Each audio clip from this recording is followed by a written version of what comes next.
Hi hello నమస్తే. Welcome back to our channel Eshwar home foods. నేను మీ నవీన. అందరూ ఎలా ఉన్నారండి? అందరూ చాలా బాగున్నారు అనుకుంటున్నా. అండ్ ఇంకా చాలా బాగుండాలని మనస్ఫూర్తిగా కోరుకుంటున్నా. ఈ రోజు మన కిచెన్ లో ఈ సీజన్ లో దొరికే స్వీట్ కార్న్ ని ఎప్పుడంటే అప్పుడు ఎంజాయ్ చేయాలంటే ఇలా ఫ్రీజ్ చేసి పెట్టుకుంటే 6 నెలల వరకు అస్సలు పాడవదు. ఎలా చేయాలో చూసేద్దామా? నేను ఇక్కడ 3 స్వీట్ కార్న్ పొత్తులైతే తీసుకున్నాను. మీకు ఎన్ని కావాలంటే అన్ని తీసుకోవచ్చు. వీటిని శుభ్రంగా పై తొక్క ఉంటుంది కదా, అవంతా పూర్తిగా తీసేసుకుని పీచులా ఉంటుంది కదా, దాన్ని కూడా తీసేసుకుని క్లీన్ చేసుకోవాలి. ఒక చిన్న విషయం, స్వీట్ కార్న్ లో ఫైబర్ ఎక్కువ కాబట్టి డైజెషన్ కి చాలా మంచిది. కంటి చూపును కాపాడే యాంటీ ఆక్సిడెంట్స్, తక్షణ శక్తినిచ్చే కార్బోహైడ్రేట్స్, ఇంకా ఇమ్యూనిటీని పెంచే విటమిన్స్ ఇందులో పుష్కలంగా ఉంటాయి. పిల్లలకి ఈవినింగ్ స్నాక్ లాగా ఇవ్వడానికి ఇది బెస్ట్ ఆప్షన్. చూసారు కదా ఫ్రెండ్స్, ఈ 3 స్వీట్ కార్న్ ని తొక్కలు మొత్తం తీసేసుకుని ఇలా 2 ముక్కల కింద విరగొట్టుకుని గింజలు మొత్తం ఒక బౌల్లోకి వలిచేసుకుంటున్నాను. అసలు ఇలా ఫ్రీజ్ ఎందుకు చేసుకోవాలి అంటారా? సీజన్ లో స్వీట్ కార్న్ మనకు చాలా తక్కువ రేటుకి ఫ్రెష్ గా దొరుకుతుంది. అప్పుడు ఇలా స్టోర్ చేసి పెట్టుకుంటే ఆఫ్ సీజన్ లో కూడా ఎప్పుడు కావాలంటే అప్పుడు ఎంజాయ్ చేయొచ్చు. ఈ స్వీట్ కార్న్ తో మనం సూప్స్, ఫ్రైడ్ రైస్, పిజ్జా లేదా పిల్లలకు ఈవినింగ్ స్నాక్స్ చేయాలన్నా ప్రతిసారి ఉడకబెట్టే పని లేకుండా డైరెక్ట్ గా ఫ్రిడ్జ్ లోంచి తీసుకుని వాడేసుకోవచ్చు. చూసారు కదండి, ఇక్కడ స్వీట్ కార్న్ మొత్తం నేను గింజలన్నీ వలిచేసుకున్నాను.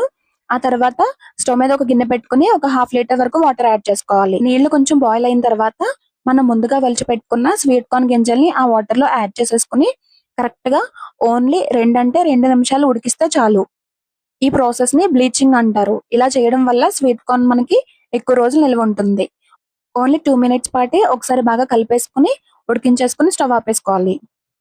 మరొక 2 నిమిషాల పాటు మూత పెట్టుకుని ఆ గింజల్ని హాట్ వాటర్ లో కొంచెం మగ్గనివ్వాలి. ఆ తర్వాత వెంటనే మరొకసారి బాగా కలిపేసుకుని మనం ఐస్ కోల్డ్ వాటర్ లో యాడ్ చేసుకోవాలి. ఇలా చేయడం వల్ల కుకింగ్ ప్రాసెస్ ఆగిపోయి స్వీట్ కార్న్ రంగు, రుచి, క్రిస్పీనెస్ అస్సలు మారకుండా ఉంటాయి.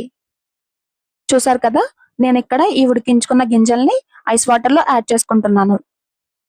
ఇలా ఈ ఐస్ వాటర్ లో మనం వేసుకున్న స్వీట్ కార్న్ గింజల్ని పూర్తిగా చల్లారనివ్వాలి. ఒక విషయం గుర్తుపెట్టుకోండి, ఈ ప్రాసెస్ మాత్రం మనం కరెక్ట్ గా చేయాలన్నమాట. లేదంటే ఈ స్వీట్ కార్న్ గింజలు ఎక్కువ రోజులు నిల్వ ఉండవు. చూసారు కదా, నాకు స్వీట్ కార్న్ గింజలు మొత్తం చల్లారిపోయాయి. చల్లారిపోయాక ఇలా ఒక జల్లెట్ లో గానీ లేదంటే స్ట్రైనర్ లో గానీ వేసుకుని వడకట్టుకోవాలి. ఇలా చేయడం వల్ల ఎక్స్ట్రా వాటర్ అంతా మనకి బయటకు వచ్చేస్తుంది. ఒక 5 మినిట్స్ పాటు ఇలా ఉంచుకుంటే మనకి ఎక్స్ట్రా వాటర్ మొత్తం బయటకు వచ్చేస్తుంది. ఆ తర్వాత ఒక నాప్కిన్ మీద మనం ఉడకబెట్టుకున్న ఈ స్వీట్ కార్న్ గింజలను వేసుకొని తడి పూర్తిగా పోయేంత వరకు ఒకసారి శుభ్రంగా తుడిచేసుకోవాలి. మనకి ఈ స్వీట్ కార్న్ గింజలు తడి అస్సలు ఉండకూడదు. సో నాప్కిన్ తో మనం శుభ్రంగా ఎక్కడ తడి లేకుండా తుడిచేసుకుందాం. ఇలా క్లీన్ గా తుడుచుకున్న ఈ గింజల్ని ఒక 5 మినిట్స్ పాటు ఫ్యాన్ కింద ఆరబెట్టుకోవాలి.